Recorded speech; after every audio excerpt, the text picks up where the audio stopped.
Okay. Hi again. My name is Adrian. I took Professor Opset's Journalism 1 course last semester. Was it last semester, It was either over Professor? the summer or last semester. I think it was spring semester. Yeah.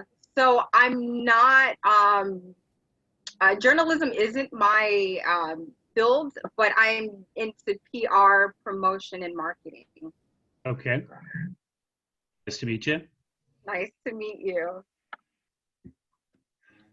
Anyone else? All right, I'll go. Hi, good morning. Morning. I'm Shannon. I am a student in Professor Obsatz's Journalism 1 class. I'm new to SMC. I don't know what else to say. Grew up in Virginia, lived in Dubai for 7 years. I worked in Arabic media. I speak Arabic. I hadn't actually formally studied journalism, although I worked in broadcast media. So, yeah, nice to meet you. Yeah. All right. Anyone else want to introduce yourselves? Anne-Marie. I didn't want to take the seat from the students. So I'm Anne-Marie Lee. I work in career services. Oh, okay. So I'm here to soak it all up like a sponge. I'm really happy to be here. If I say anything that completely contradicts, what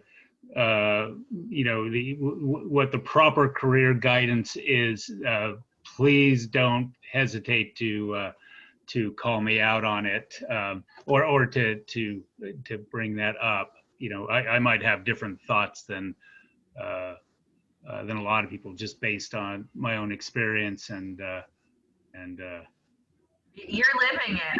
I would not contradict you. Your life is an example of what you've done to get where you are. Nothing stronger than that. I'll put on some headphones so I can hear everybody a little better. So bear with me one second. All right. And whenever you're ready to,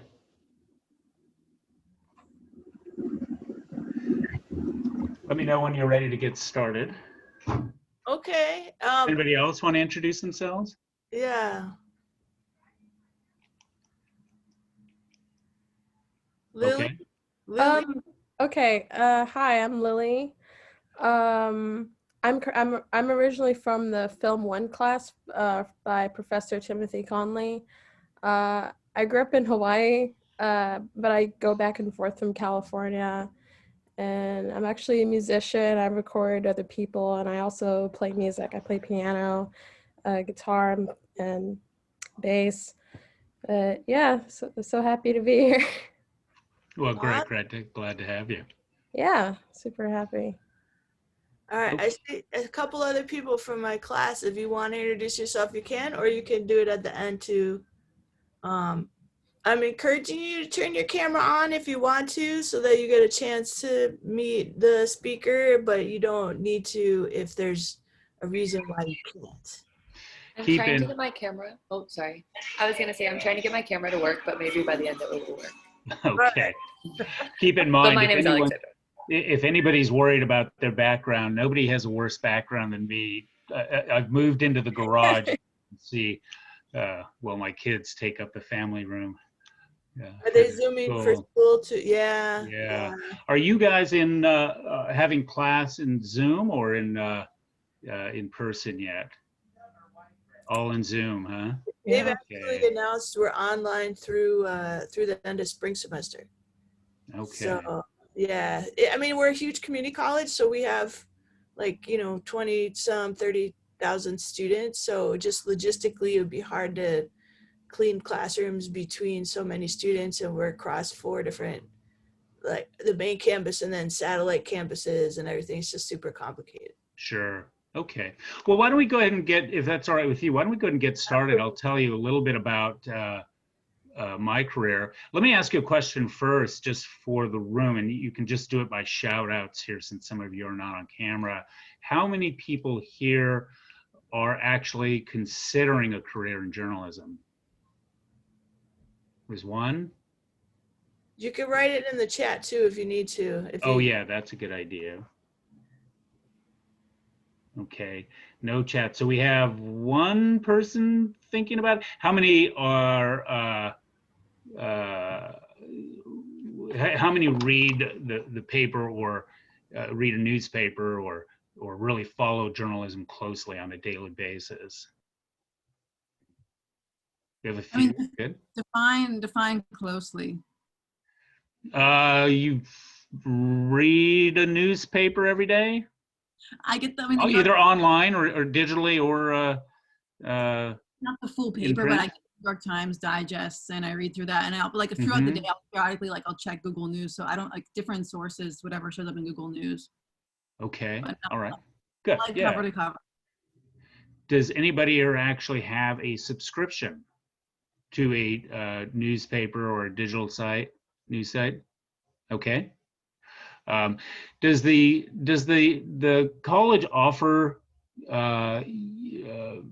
student discounts for subscriptions or anything like that? You know, they used to have a deal with the LA Times. Mm-hmm. Students would get LA Times free for a year, but that I think that's gone away. Oh, that's too bad. You should really try to pursue that and get that back. There's a lot of weirdness happening at the LA Times. It might be a good time to do that. So like many of you, I never would have imagined getting into journalism when I went to college. And I grew up in a small town in northern New Mexico, where most of our parents spoke Spanish, but didn't really pass it on to us because they spoke to us in English, but about us in Spanish. So, and I went to, coming out of high school, I didn't really have, much, thought about how I was going to pay for college, get to college, anything like that. So I moved to California, simply because college was free at the time, especially community college was free. I'm not sure what it is now. And the university system, the state university system was, phenomenally cheap.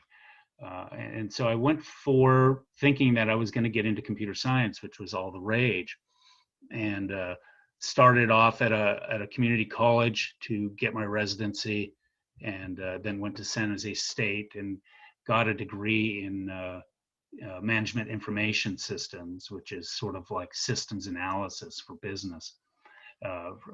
Business design, and I was a programmer. And it was and I worked pretty much all through college. And while I was working in programming, I really got into reading, especially waiting for programs to compile. If any of you have ever done programming back in the day, you used to have to compile them into machine language, and that could take hours and hours and hours, and you'd have to sit there and wait by the computer while it compiled. So I started reading a lot, and it really stoked my interest in writing and in literature, and that's really how my career choices changed. I decided that I really wanted to find something in writing, I really wanted to write for a living. I didn't want to want a career where I was going to have to do one thing the rest of my life and focus on one thing the rest of my life. And so while I was applying to grad schools for an MFA, or I was thinking maybe of a PhD program for literature, they had 3-year programs. I was visiting my dad in southern New Mexico, and he showed me an ad for a small little newspaper that was looking for a part-time sports writer. And I'd never thought about journalism to this point, but I looked at it, I saw it, I picked up a lot of past old copies, and I'm like, well, how do you write a sports story? And I started just sort of, toying with the idea, and I went down, and I think this little town and this little paper in Carlsbad, New Mexico was so happy to have a college graduate apply that I got the job. And that was pretty much it for me. I loved doing something different every day, having my interest piqued in all kinds of new ways every day. No 2 assignments were the same. and once I got into news writing a short time later, that really just sort of exploded in my brain a little bit, where I couldn't imagine myself really doing anything else. I loved it so much. And that's the real beauty of journalism, is that no 2 days are the same. You're never counting the clock, like you do in so many professions. You're never waiting for 5 o'clock to leave. You do your work, and I mean, every day is like writing a new term paper, sort of. You're researching, you're coming up to speed, and so for people like me, even now that the industry is struggling and it's shrunk so much, I just feel that there's I just feel it's such a righteous profession to get into, and to get out and hold the powerful accountable, tell the truth, do witness reporting.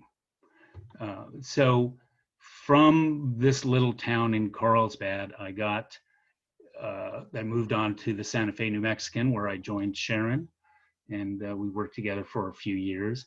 I went from there to the Salt Lake Tribune in Salt Lake City and worked as a reporter for a couple of years.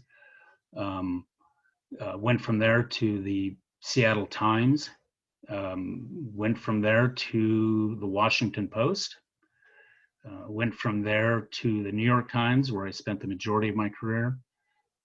While in New York, I covered Afghanistan. I spent several weeks in Haiti.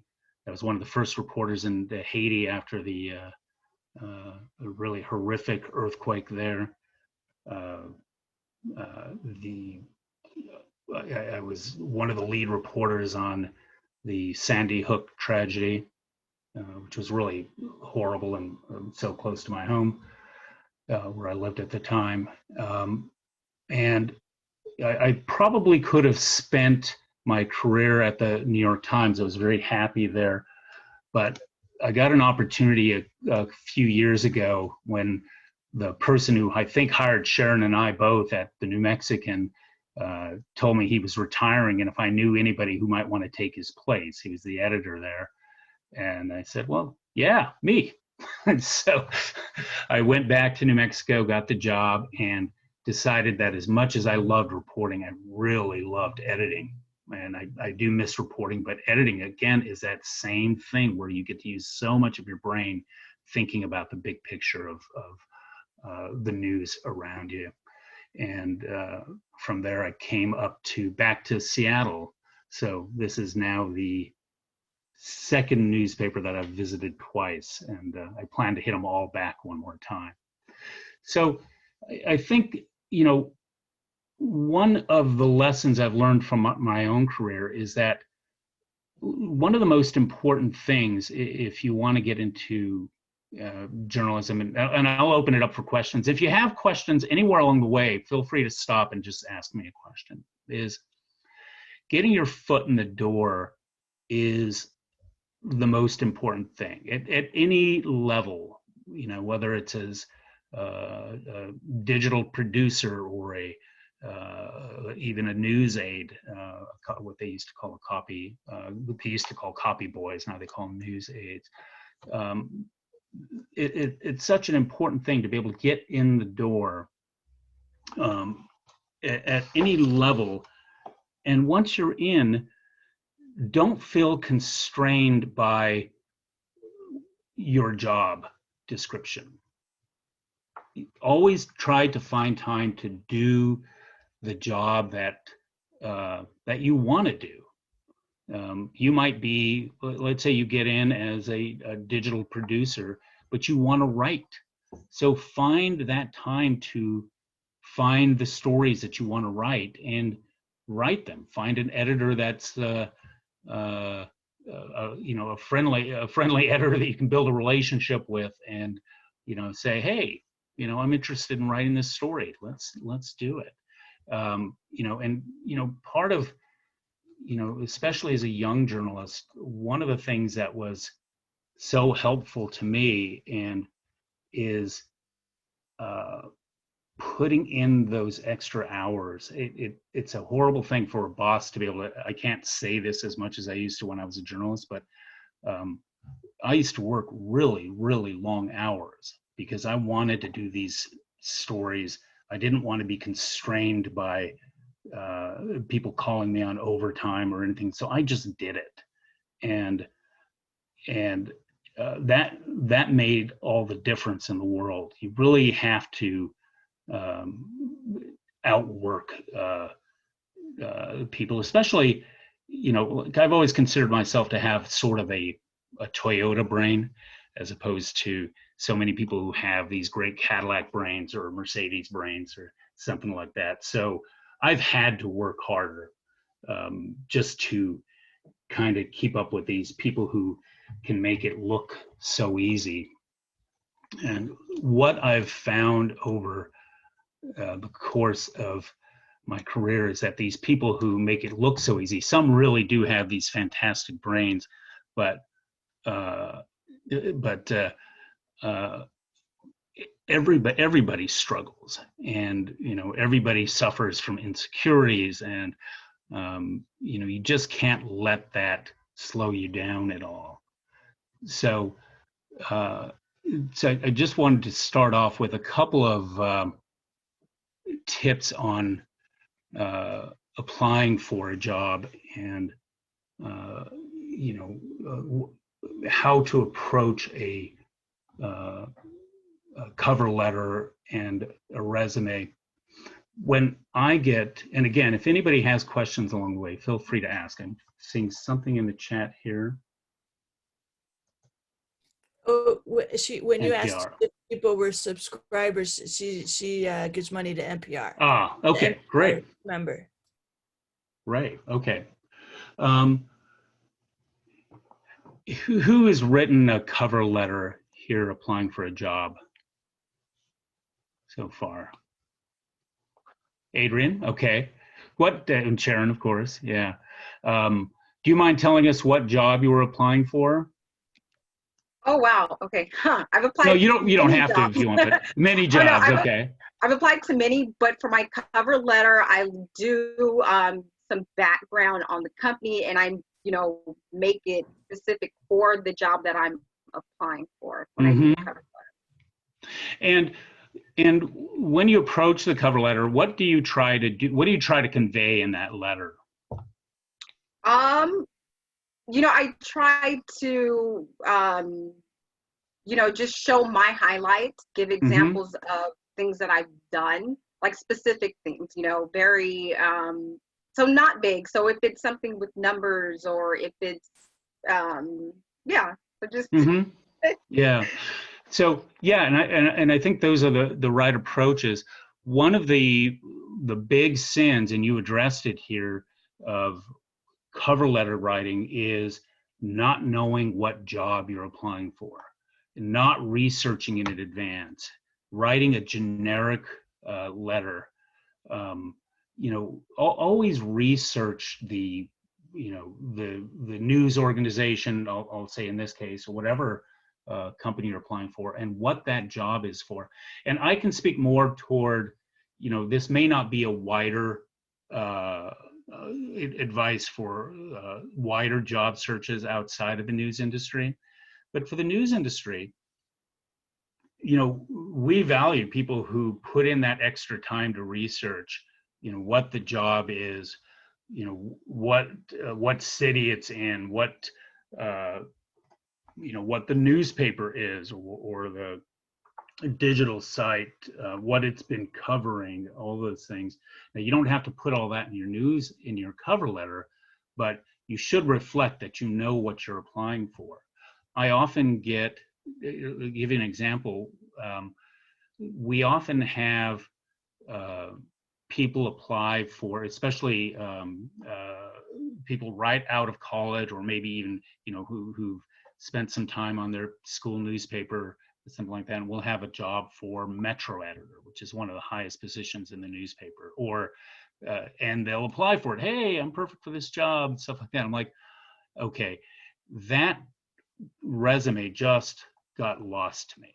You know, I've just flushed that one down the toilet, and I'm probably not going to spend a lot of time looking at this, you know, because, you know, this person didn't even really research what the job was.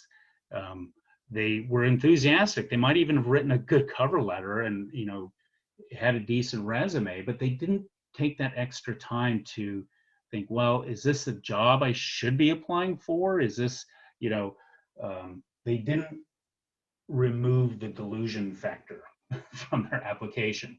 And I'm not saying you always have to remove the delusion factor, but definitely know what you're applying for.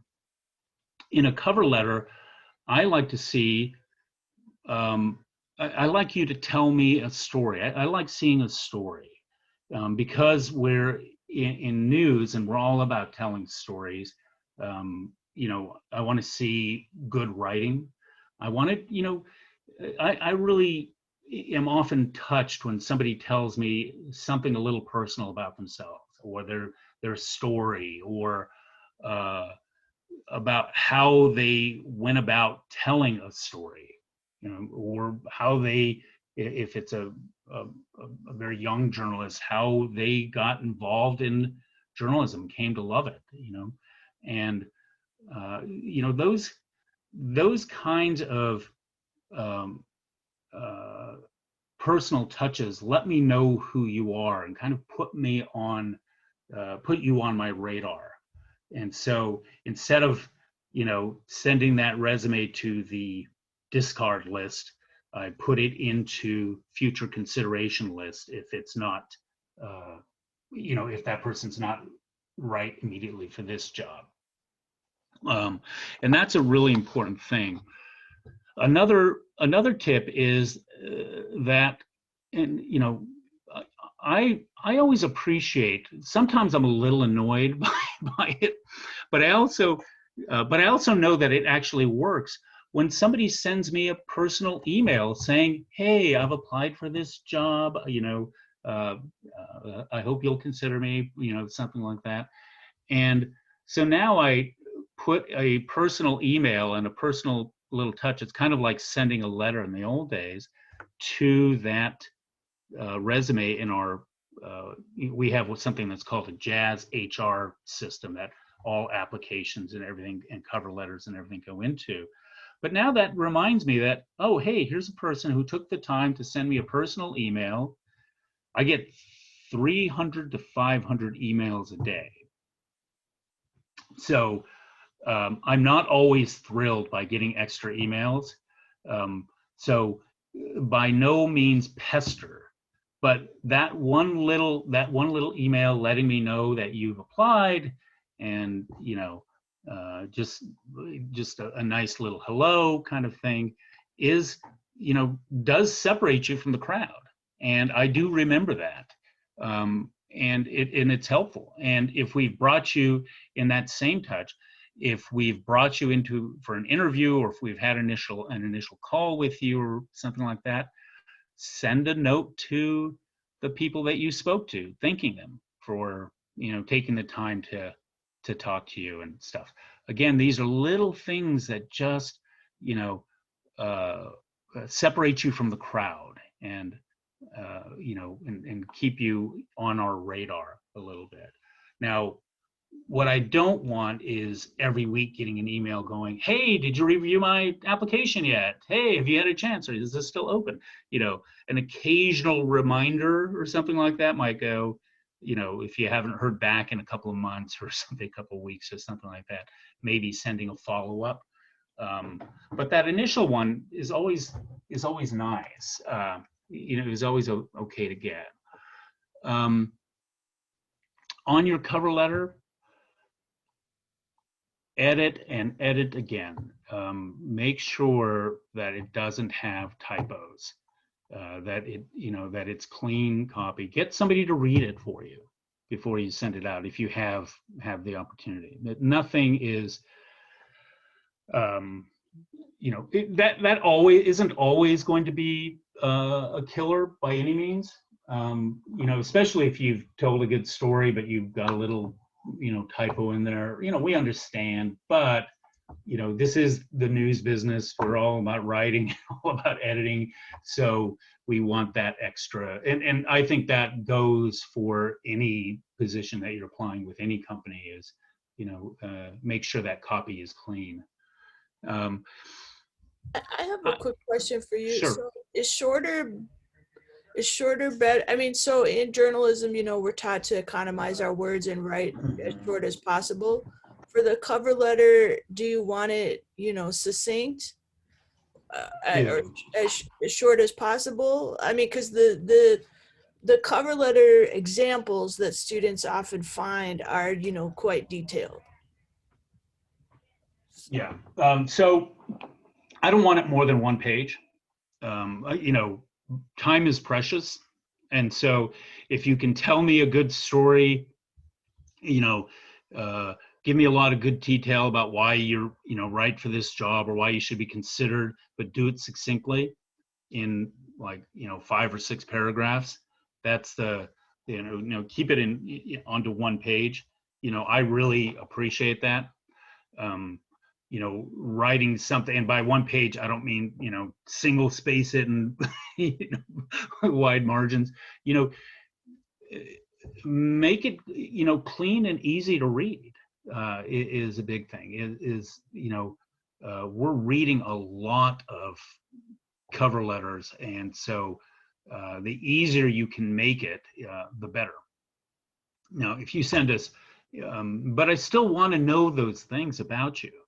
So the more, detail you can put in there, the better. I get sometimes, cover letters that'll be like 3 or 4 lines. Please consider me for this position, like flush. So should they compliment the employer, in this case, the Seattle Times? Like, do you want to see at least one line where they talk about why Seattle Times? If they've done their research, it isn't bad.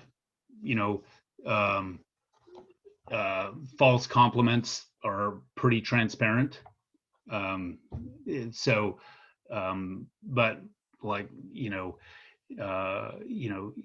if you say you've followed our reporting closely for years and,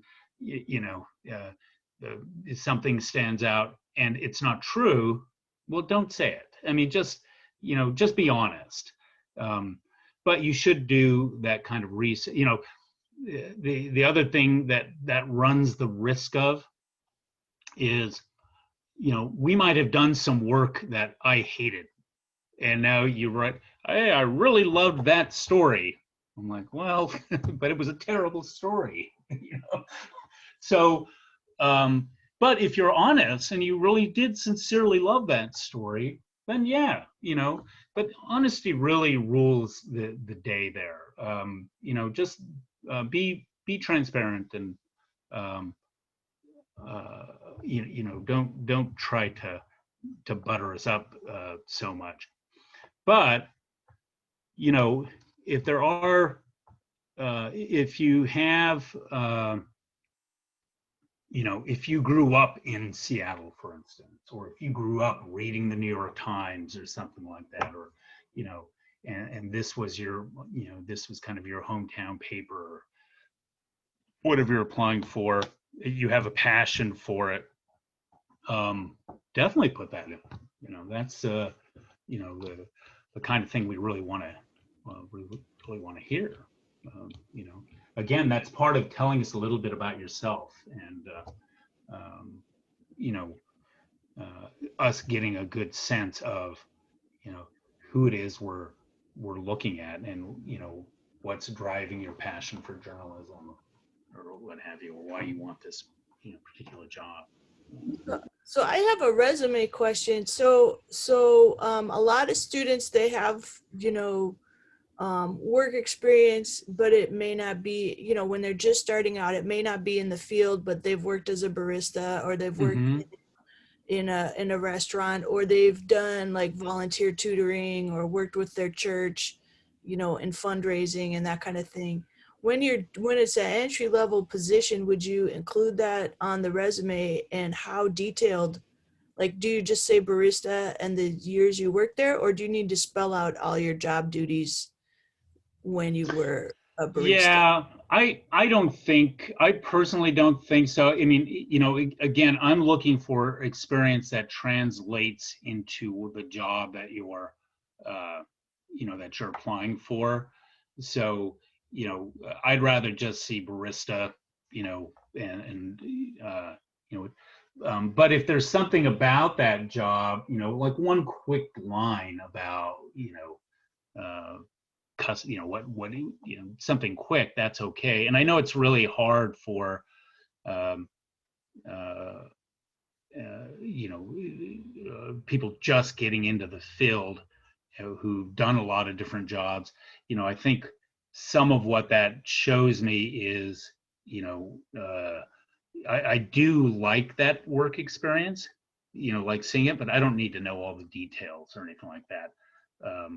You know, if you have a clever way of putting it in your resume, that may be, you know, I remember seeing one resume where they put all their previous jobs instead of like, um, you know, barista 1992 to 1993, blah, blah, blah, blah, blah. They just put it all that kind of unrelated experience into one really kind of funny paragraph where, you know, I've also delivered, you know, where they just wrote a clever little paragraph that sort of wrapped up all that experience. So, you know, I knew that this person had, you know, had a lot of experience in the working world, and, you know, where this person was kind of coming from without like this detailed, you know, line by itemization of the jobs, you know. I think that that, you know, that is kind of a more clever way to do it, or potentially a more clever way to do it. So Do you like the objective at the top of the resume, or do you like a skills summary at the top of the resume? yeah, it kind of depends on what I typically don't. But I know a lot of people do that, and you know, and I suppose some employers do like it. I kind of get, but it's not. I guess, you know, what I was going to say about resumes is, um, believe it or not, I don't really pay that much attention to the resume. I do look closely at the work experience if it's a senior level person coming in. You know, that I kind of really closely look at. If it's at a kind of entry level position, I'm much more interested in the cover letter. And, you know, I don't really pay as much attention to the resume because I don't expect uh, the resume to be the selling point, because there usually isn't enough experience for that resume to be the selling point. You know, Anne Marie, this may be contrary to good career advice, so I'll kind of leave it to you to give that advice on how to write a good resume. But for those entry level positions, I'm not really paying that much attention to the resume. So I guess I don't have a great answer about what you should and shouldn't include in there. Um, an objective statement up there is okay. It's not going to make, you know, I will accept a number of different varieties of resume. It's like I said, I'm not going to pay that much attention, especially for an entry level position on it. I'm more interested in what the relevant experience is. So if you want to put an objective up there, that's fine. Doesn't really make a difference to me. You want to put a skills summary, that's fine. The skills summary is, to me, more important, especially in as we become more and more, we've already become really digitally oriented, but where people coming right out of college and who are early in their career, what they have over us is this incredible understanding of social media and the evolving digital landscape. And so if you can express that in that skills summary, that's really helpful. If we know right off the bat that you are really adept at with digital skills, and that is something that's always really helpful if you're pursuing writing or something like that. I'm really more interested in that cover letter. But that should be expressed in the cover letter as well. So one of the things, go ahead. Well, I was going to say a lot of students at SMC, they're bilingual, right? Or they have their home language that that their family spoke at home. Some of you have social media experience, or they might have, they might know how to edit videos or edit sound, or a lot of them, have done photography and, or I'm trying to think, like social media post editing, where you take your TikTok video and edit it down and stuff. Do you want to see that kind of thing? Yeah, absolutely. I think that's all really relevant stuff. And so, yeah, if you can summarize it in a skills summary at the top, that really really will help you stand out, especially if you don't have a lot of relevant work experience. So yeah, that I guess I hadn't really put that much thought into the skills summary, because I usually get that from the cover letter. But yeah, I think that's a really good way of putting it, or of summarizing that work. Summarizing those skills that you may not have been able to use in a job yet, but that you're adept at. And so, yeah, I think that's a great idea. And I'd love to see that stuff. So I think Alexandra do you have a question, Alexandra? Oh, no. Okay. Okay. The last thing that I would ask is about the portfolio. Tell us about, so there's some industries where you're expected to put together a portfolio of work that you did either for classwork or at an internship or whatnot. What do you like to see for the portfolio? Yeah, we usually ask for about 3 to 5 clips of relevant work. Stories that you've written in an internship. I want to get back to a couple of things you said earlier. We usually ask for it in a PDF. So, to be attached. But a really good way too of presenting your work is to have a web page. I always actually really appreciate that if you have a web page that I can click to and start getting a better sense of your work overall and your digital skills and the things that you're doing. When we pass that resume, and cover letter and everything out to all the people who might be interviewing you, I don't think very many will click into that web page, but I still think it's a helpful way for you to create an online presence and to create a catalog of your work along the way. I kind of wish I had done that many years ago to keep track of the work I've done. So I like that. It also, to me, shows initiative, organization, digital skills. So I personally like seeing a web page.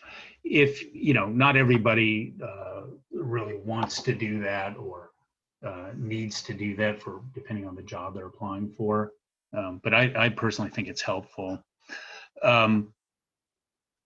There, you know, there are a couple of other things that if, you know, if you're applying for a news job, you know, and you want to advance in the career, join affinity groups like, you know, NAHJ or NABJ or what do you call it? They're great ways to network, to learn, to continue to keep up your skills. Investigative reporters and editors is another site where, you know, there's always job postings and so much great advice on, you know, career development and enhancing your skills. And try to go to these conferences. There's always fellowships at these conferences that, you know, they can be quite expensive, and they can be in cities like New Orleans or stuff that can be very expensive. But there's often fellowships that these organizations give out that'll pay for you to get there. I'm just referring to my little sheet here. Could you repeat those organizations? What's that? Can you repeat those organizations? Sure. NAHJ, which is the National Association of Hispanic Journalists. There's NABJ, National Association of Black Journalists. There's AAJA, the Asian American Association of Journalists. IRE, which is the Investigative Reporters and Editors organization. Sharon should have a pretty ready list of all these kinds of different groups. We have them up on the journalism page for SMC, but there's ones for PR too, Adrian, and then there's also like the Black Public Relations Society of Los Angeles, right? Because these are groups that part of their stated goal is to help students get into the industry. And, you know, there's a big push. There's the there's an LGBTQ group for journalists. There's the Native American, you know.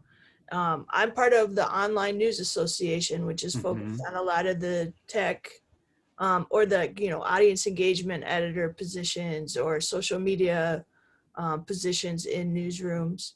But I think too, you mentioned about this. So sometimes students, whether it's cultural, like they've been taught to be humble and not brag about themselves, or because the newsrooms haven't been as diverse as, you know, the population that they serve, you know, there's this idea of imposter syndrome or lacking, you know, wondering if you'll be accepted or if you'll belong or being nervous about an interview.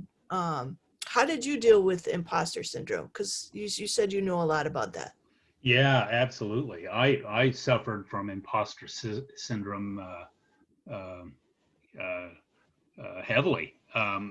And one of the things that, you know, because I have the last name Rivera, I knew going into news organizations that that some journalists in the newsroom might look at me and I know they did. I had some really relevant examples and go, well, you know, you got in through a diversity push or something like that, and that always kind of drove me to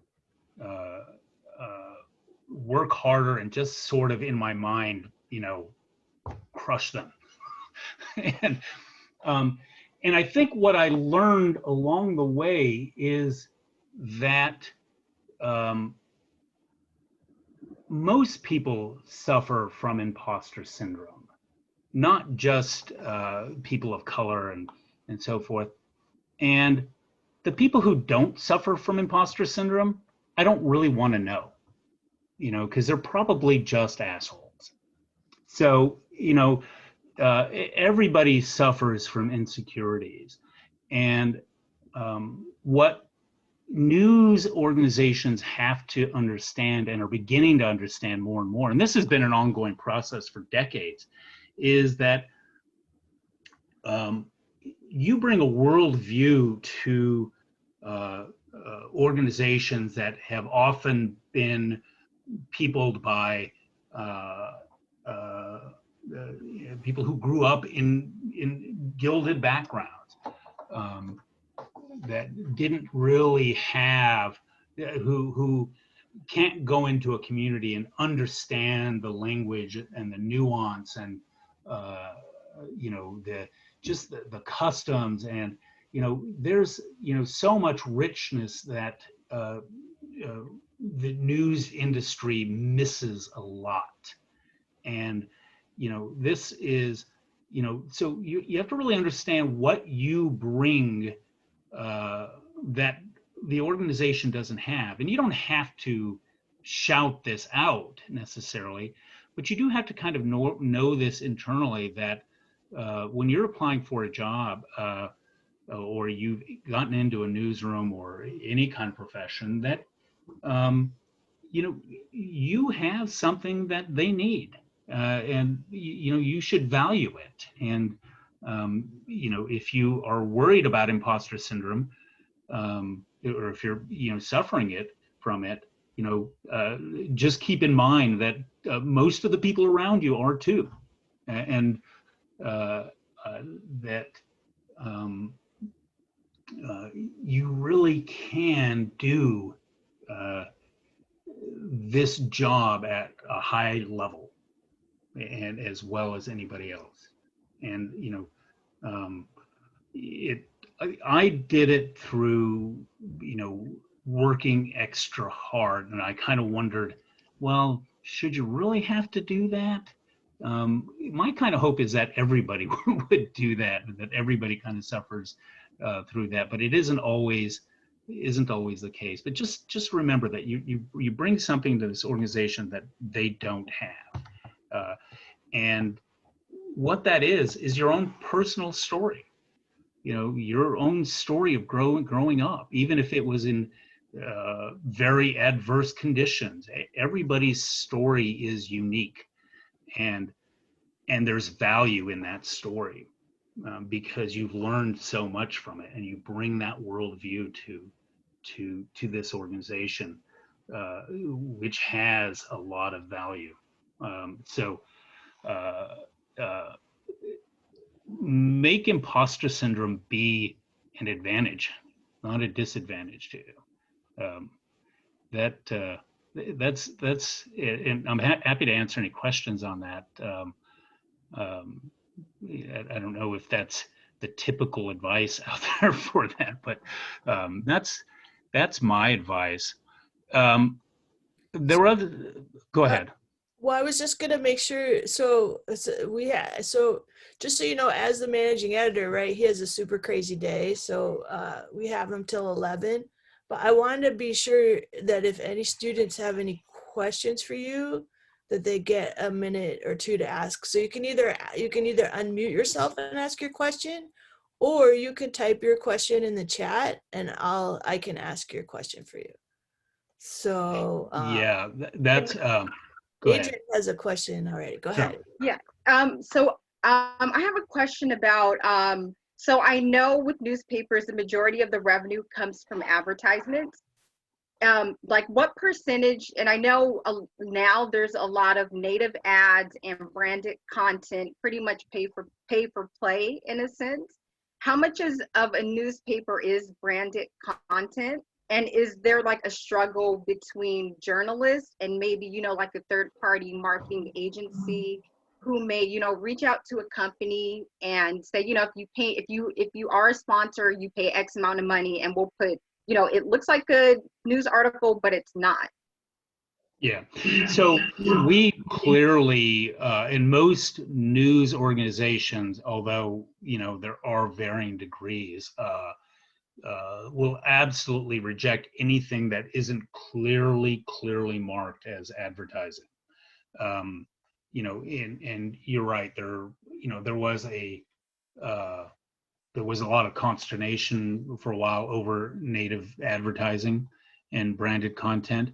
We tried to do, and the news, all the news organizations I've been involved with really tried to clearly distinguish so that readers know the difference.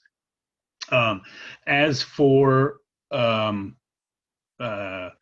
the revenue model, it's beginning to shift where, and this is another reason for when I talk about imposter syndrome, that it's so important for newsrooms to diversify as not just a social justice matter, but also as a business matter, that we are becoming more and more dependent on reader revenue, which for years and years, as Sharon and I were coming up, was kind of an afterthought. Advertising supplied so much revenue. Now that has almost reversed, and I think in some organizations has reversed. When you talk about reader revenue, you're talking about like someone who has a digital subscription, correct, to the New York Times or the LA Times or the Seattle Times, like digital subscriptions. Right, absolutely. And you keep in mind that in back 20 years ago, if you looked at USA Today's mission statement, or the sometimes unwritten mission statement of in many news organizations, it was to appeal to affluent markets, to appeal to richer people in the suburbs and so forth, because those were the people who were buying the or who were who the advertisers wanted to appeal to. And so, I always thought it was a horrible model, because there were so many blue collar readers and everybody who read the newspaper and who we should have been appealing to. And now the news industry is in a desperate race for those readers, and to to expand beyond their traditional affluent markets, which are somewhat either saturated or finding different sources or what have you. We really have to appeal more broadly to a wider range of readers, if the industry is going to survive at all. Advertising, there along the way somewhere, there's going to have to be some change in the revenue, in how we deal with Google and Facebook and other social media giants or tech giants that suck up so much of the revenue, suck up literally 3/4 of all or more of all the advertising dollars that are produced by our content. But that's kind of a different question. But at some point that hopefully will get resolved. I want to talk about one quick thing though about in building your career. One of the things that I found that was really so helpful to me in my career was finding a mentor or mentors, someone you could really trust to kind of and use as a sounding board through the rest of your career. And I've had a few in my career who, even when I went to the New York Times, Rob Dean, the guy who hired both Sharon and I in New Mexico, I always sent him email before I considered a new job, before I was having some challenge. I'd send him a note and ask his advice. And there were a couple of other people who I also bounced things off of. And it's a great way of, just, you don't always have to listen to them by any means, but bouncing ideas off, bouncing thoughts off of, and helping you through in a newsroom, helping you through the political landscape of a newsroom or of any kind of business. There's a political landscape that you have to be aware of in that industry. You don't want to go up and, another thing that I really find valuable is when a new employee comes into my office and just introduces himself. And, I think that's great. Be open, and even if you're not secure, feign a sense of security that, and introduce yourself. And but again, do so somewhat cautiously. You don't want to walk up to somebody and go, hey, I'm so and so, glad to meet you. What do you do here? And this person's like a 3-time Pulitzer winner or something like that. Know who you're introducing yourself to, and so you don't get into these little gaffes, or produce these little gaffes and stuff. You'll survive if you do. It doesn't matter. I mean, it's everybody has these little hiccups, but having a mentor, having someone to kind of help you, guide you through, is always really helpful. Any other questions?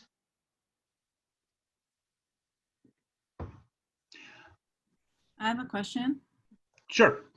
So do you have, I guess now everything is remote or virtual because of COVID? Do you have interns that are working remotely, or how does that work? Yeah, actually last year or last summer, we canceled our internship program. We're resuming it this summer, and it's largely going to be remote because we want people to, some people are going to be traveling and moving to Seattle who couldn't do their job without being in Seattle, but we're still a completely remote newsroom at this point, and we're probably going to be through maybe midsummer or longer, depending on what happens. Remember, COVID hit first in right outside of Seattle, and so we were the first newsroom that had to really deal with this, and we were the first to go 100% remote. So we've been doing this since early March, like early March. And so, that's going to go on for a while. But we are starting our internship program again for this summer. Thank you. Other questions? Any other questions? This is your last chance here. One more. Ray, can I connect with you on LinkedIn, if that's okay? Sure. Okay, thank you. Okay. Yeah, anybody who wants to connect, do me a favor, just put in the little note, remind me that that we met in this class, and then I'll definitely connect. And if you ever want to shoot me an email or anything like that, or anything like that, feel free to do that. Somebody has a hand raised. Jennifer, is that you? Hi, it's me. Hi. Thank you for your time today. I'm just curious. I'm pivoting careers, and I'm kind of in SMC just because of COVID. I've got a lot of time on my hands and exploring new things. So I noticed that SMC has the certification in multimedia storytelling, and it's in the journalism department. And so my background is I have a BA in art and a master's in business, but this certification looks really interesting to me, this idea of telling multimedia stories. Like how relevant, like what's that look like, I guess, in the news world? I mean, I know what it looks like from an art perspective, but I'm just curious what it looks like in real world application in the news world. Yeah, incredibly relevant. Okay. I would highly recommend, the careers for the news industry right now, especially for getting your foot in the door, are, multimedia storytelling, being adept at multimedia storytelling, videography, at digital producing. We have such a need for producers. And so those, and they're also the most entry-level jobs that we hire for. And they're just a fantastic foot into the door, that if you want to do reporting, you want to do, eventually end up as a war correspondent, or end up at the New York Times, or whatever you want to do in your career, having those skills are not only a great way in the door, but they're really going to set you up for the future of this industry. So yeah, really, really relevant. Right. It's a good question. Yeah. Anything else? Okay. If you do shoot me an email or anything like that, just remind me that you were in Sharon's class, and I'll be happy to respond. Like I said, I get a ton of emails every day, but also feel free to hook up with me on LinkedIn, and always happy to offer advice. Ray, I really appreciate your time. This was fantastic. We don't always, often I'll bring in my friends who are like mid-career or early career, like alumni. And so it's really rare to have a boss who's in charge of hiring just tell it to us from the boss perspective. So I really appreciate your time today. Well, I hope it was helpful, and really great meeting you all, and good luck. Yes, thank you so much. All right. Thank you. Go into journalism. Thank you so much. All right. Bye-bye. Bye. Thank you. All right. We can stick around if you have any questions about SMC stuff, and I'll probably I'm going to stop the recording.